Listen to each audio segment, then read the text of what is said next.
Hello everyone, this is me Komal and welcome back to my YouTube channel. Today this is my English speaking practice day. For today I want to talk about why consistency is important.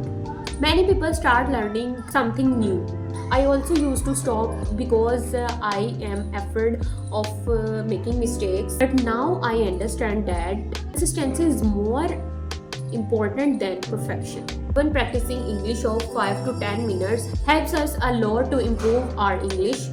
Some days we feel confident and some days we feel demotivated and tired, but showing up every day even with a small effort can make a big difference. I am practicing English on this channel to stay consistent and confident. If you are learning English or trying something new, do not give up. Stay consistent, trust the process, and believe in yourself. Thank you for watching my practice video. Please like this video, subscribe to my channel, and support my journey. See you in the next video. Toodles!